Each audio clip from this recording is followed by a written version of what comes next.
Como é possível perder a fé na Eucaristia? Nós perdemos a fé se nós deixamos de praticar a fé. E o ato da fé é o ato da adoração. O ato da fé é o ato de dobrar os joelhos. Vejam, nos afrescos e mosaicos das catedrais antigas na Europa, muitas vezes pintaram cenas apocalípticas do juízo final. E nessas cenas, muitas vezes, o diabo e os seus demônios são retratados, são pintados, são simbolizados no mosaico ou no afresco, sem joelhos.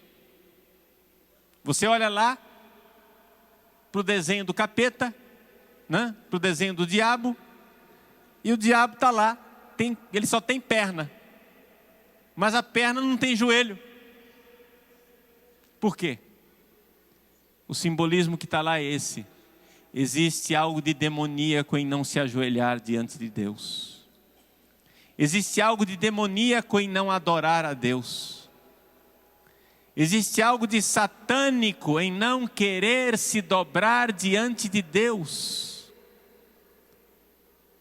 É por isso que nós precisamos urgentemente da adoração eucarística. Nós precisamos voltar a dobrar os nossos joelhos diante do sacrário. Nós precisamos voltar a dobrar o nosso joelho diante de Deus. Precisamos voltar a fazer visitas ao Santíssimo Sacramento.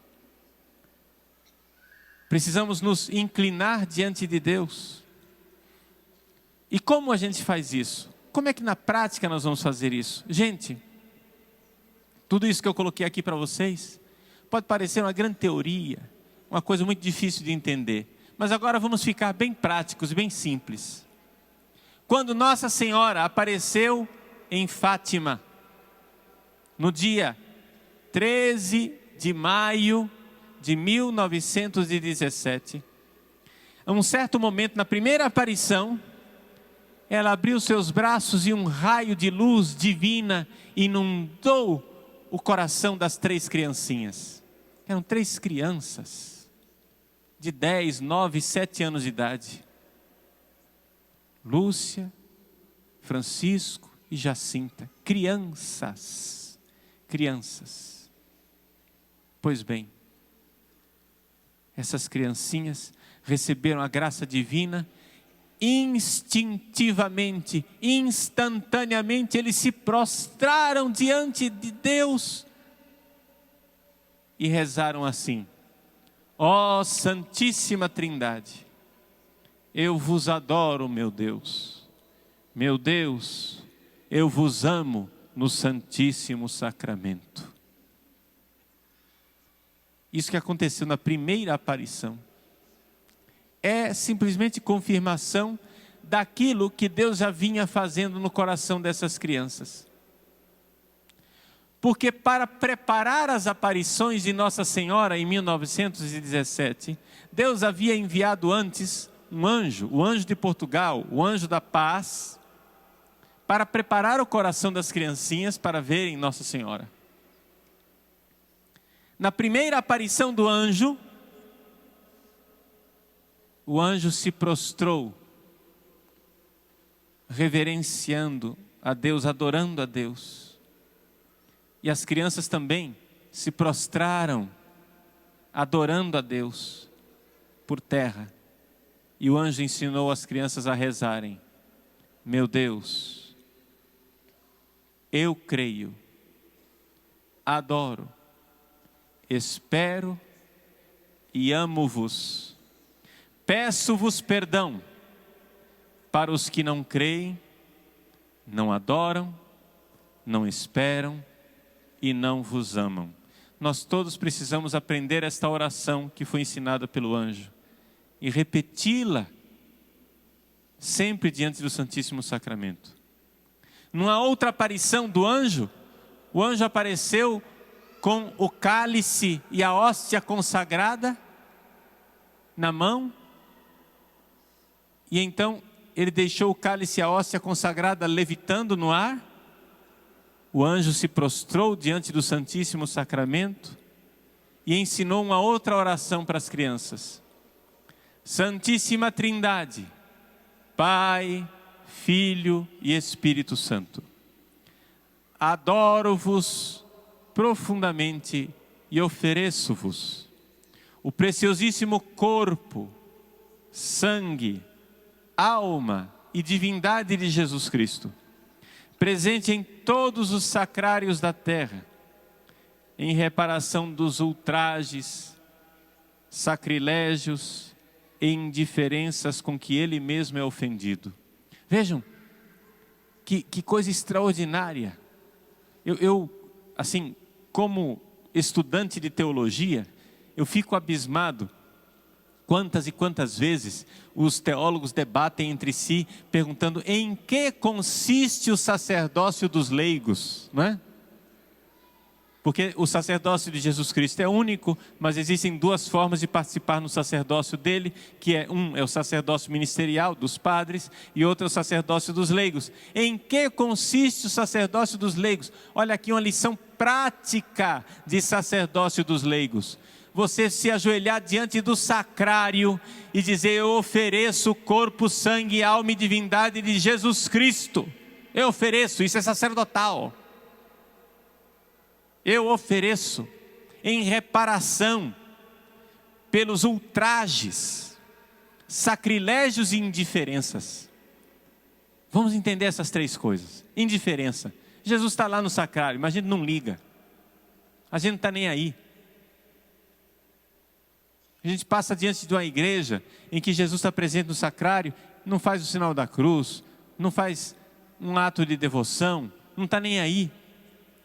A gente passa na frente do sacrário, não faz genuflexão. Isso é indiferença. Eu vos ofereço em reparação pelas indiferenças. Pelos sacrilégios. O que é o sacrilégio? O sacrilégio principal, sacrilégio de comungar em estado de pecado. Pedir perdão a Jesus pelas comunhões sacrílegas. Mas tem coisas piores ainda do que isso.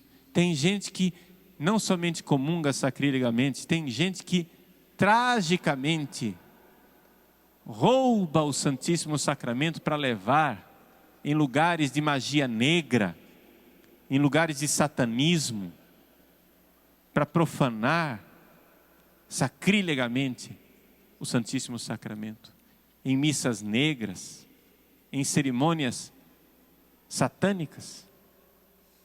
Pedir perdão por isso. Isso não é uma coisa do outro planeta não, gente. Isso não é uma coisa que não existe, isso existe. Eu tenho 19 anos de padre, já atendi. Ninguém, pelo amor de Deus, eu vou falar isso para vocês, mas você compreende que eu vou falar isso com zelo no coração, para que você entenda que quando eu falo de satanismo, eu não estou falando, não estou delirando. Estou falando de algo que eu já vi não, graças a Deus não vi, mas já atendi pessoas. Ninguém se escandalize, é terrível, só de dizer isso, mas eu vou dizer, é terrível. Mas eu já atendi uma moça, uma jovem, que roubou o Santíssimo Sacramento para participar de uma cerimônia em que ela teve com o Santíssimo no seu corpo, teve relações com 12 apóstolos de Satanás. Teve relações sexuais com o Santíssimo Sacramento, com 12 apóstolos de Satanás. Não vou entrar mais em detalhes, que a coisa é terrível, mas você já imagina. A coisa é revoltante de pensar. Mas isso existe. Pedir perdão pelo sacrilégio. Ofereço em reparação pelos ultrajes. Ultrajes quer dizer o quê? Quer dizer palavras, blasfêmias contra o Santíssimo. Palavras ditas com que Ele mesmo é ofendido. Então a primeira coisa, olha só. Santíssima Trindade, eu adoro. Segunda coisa, Santíssima Trindade, eu ofereço em reparação. E também, enfim, e pelos méritos infinitos do Santíssimo Coração, do seu Santíssimo Coração, ou seja, do coração de Jesus, e do coração imaculado de Maria, peço-vos a conversão dos pobres pecadores, a intercessão, a conversão dos pecadores, adoração, reparação e intercessão. Vejam como Nossa Senhora está ensinando a 3 crianças. Se 3 criancinhas podem fazer isso, nós todos podemos fazer. Nós todos podemos fazer. Então essas orações são importantes. Nós vamos daqui a pouco fazer adoração ao Santíssimo Sacramento. Durante a adoração, é importante, então, nós compreendermos o quanto a adoração está fazendo em nós. Aqui estava o erro do Padre Paulo Ricardo. O Padre Paulo Ricardo achava que só a missa era suficiente. Mas a gente precisa se preparar para a missa. A gente precisa, porque senão, se nós não tivermos tempo diante do Santíssimo Sacramento, de joelhos dobrados, se nós não adorarmos o Santíssimo Sacramento, na hora da missa, nós vamos receber o Santíssimo com indiferença. A nossa fé e a nossa devoção eucarística vai arrefecendo. E isto não é uma hipótese, isso é uma realidade histórica. Isso aconteceu na Inglaterra no século XVI e isto, infelizmente, desgraçadamente, desafortunadamente, está acontecendo hoje em muitos lugares. Onde as pessoas não adoram, onde as pessoas não dobram os seus joelhos. Vejam, meus irmãos, adorar o Santíssimo fora da missa. Se você, na sua paróquia, onde você mora, se não existe possibilidade de adoração, porque o padre não expõe o Santíssimo, porque não tem ostensório, ou porque não se permite, ou porque não há possibilidade, adore no sacrário. Adore no sacrário. Que beleza, não é? Ver os santos, como São João Bosco, São Domingos Sávio, que quando eram meninos, quando eram pequeninos, adoravam Jesus na Eucaristia, a ponto de até nos rigores do inverno europeu, esperar o horário da missa, fora da igreja, ajoelhado na porta da igreja, adorando, sabendo que o Santíssimo está lá dentro. Passando frio, na neve, ajoelhado na porta da igreja, esperando a hora da igreja abrir. O Santíssimo está lá dentro, estou ajoelhado aqui na porta, estou adorando. Você não precisa nem ter a porta da igreja aberta para você adorar. Você pode adorar na porta. Você entende isso? Mas é importante que nós voltemos a esta piedade eucarística.